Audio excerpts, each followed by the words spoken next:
बहू झूठ नहीं बोलती। सुधा और राकेश के 3 बेटे थे। शादी के बाद तीनों माँ बाप से दूर रहते और सिर्फ त्योहारों में आते। माँ जी, पिताजी, अगली बार आप लोग हमारे घर आइएगा। अरे नहीं बहू, सब यहीं आ जाते हैं तो घर खिला खिला लगता है। हाँ बहू, तू हमेशा बुलाती है तो जरूर आएंगे तेरे पास भी। हाँ हाँ, दीदी का घर बड़ा जो है, सब कुछ आपने शादी के बाद दीदी को ही तो दे दिया था। हमें भी दिया होता तो हम भी बड़ा घर लेते। क्यों सुनील? अरे नहीं, पापा ने सबको एक बराबर ही दिया है। छोटी बहू, क्या चाहिए तुम्हें, बोलो। वो आपके सोने की चेन वाली घड़ी है ना, वो अगर आप मुझे, तभी वहाँ मजली बहू भी आ जाती है। और मुझे ना आपका मंगलसूत्र कितना लंबा, सुंदर और भारी भी है। अरे हाँ हाँ, तुम दोनों को ही दूंगी बहू, चिंता न करो। चलो अब खाना लगाओ, खाना खाया जाए। सभी मिलकर खाना खाते हैं कि पड़ोसन आ जाती है। अरे सुधा बहन, थोड़ी चीनी तो देना, घर में शक्कर नहीं है और मेहमान सर पर बैठे हैं। अरे छोटी बहू, चाची को शक्कर तो दे दो। अरे मछली दीदी, आप दे दीजिए ना, मैं यहाँ कम आती हूँ तो मुझे पता ही नहीं है कि सासू माँ सारी चीजें कहाँ रखती है। और तुम ना कौन सा यहाँ रोज शक्कर फाँकने के लिए आती हूँ, मुझे भी नहीं है पता। तभी बड़ी बहू हाथ में चीनी की कटोरी लेकर आती है। चाची, शक्कर आप लोगों का बड़ा सहारा है माँ जी और पिताजी को, वरना हम लोग तो यहाँ रहते ही नहीं। आप जैसे पड़ोसी हैं तो हम निश्चिंत हैं। और जीती रहे बहू, अब तो ये घर पड़ोस कम परिवार ज्यादा लगता है।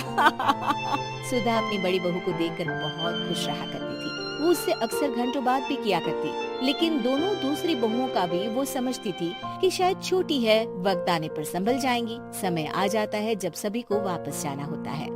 माँ जी, हम लोगों की फ्लाइट पहले है, हमें इजाजत दे। वो सास के गले लगकर चली जाती है। थोड़ी देर बाद छोटी बहू कहती है, माँ जी, मैं ना ये सोफे के कवर और चादरें ले जा रही हूँ, यहाँ तो ऐसी ही पड़ी रहेंगी। हाँ हाँ बहू, ले जा, और कुछ चाहिए तो बोल। और तो चाहिए बहुत कुछ, पर चलिए कोई बात नहीं, अगली बार ले जाऊंगी मैं।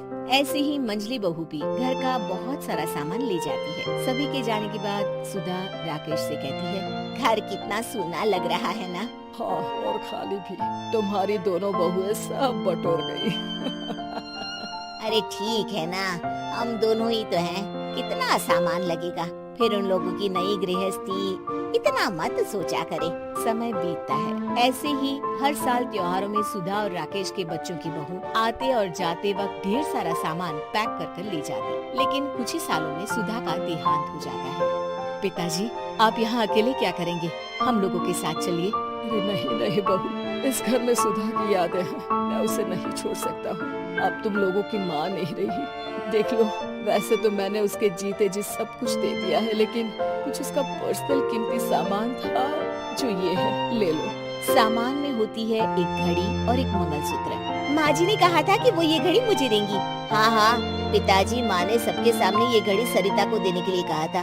उठा लो सरिता माँ की घड़ी। अब क्या था, छोटी बहू फट से घड़ी उठा लेती है। और पिताजी, ये मंगलसूत्र तो माँ ने मुझे ही देने को कहा था, याद है ना। वो सभी की ओर इशारा करती है। तू भी ले ले ये हार बेटा, कोई बात नहीं। मंजली फटाक से हार उठा लेती है। ससुर बड़ी बहू की तरफ देखते हैं। तुझे क्या दूं बेटा? पिताजी, माँ ने एक चीज मेरे लिए भी रखी है। सभी के कान खड़े हो जाते हैं कि आखिर सास ने क्या रखा होगा बड़ी के लिए। अरे माँ जी तो दीदी से प्यार भी ज्यादा ही करती थी, हमेशा उनसे बात किया करती। जरूर कोई बड़ी और अपनी प्रिय चीज दी होगी दीदी को। और देख लेते हैं ना, वरना तो हम भी बराबर का बंटवारा करेंगे। हाँ, कर लेना बंटवारा। लेकिन बड़ी बहू बताओ तो, सुधा ने क्या रखा है तुम्हारे लिए? अभी तो हम लोग यही हैं पापा जी, जब जाने लगेंगे तो बता दूंगी। बड़ी बहू के मुंह से ये बात सुनकर बाकी 2 बहुएं सोचने लगती हैं कि आखिर क्या है जो दीदी को सासू माँ देकर गई हैं।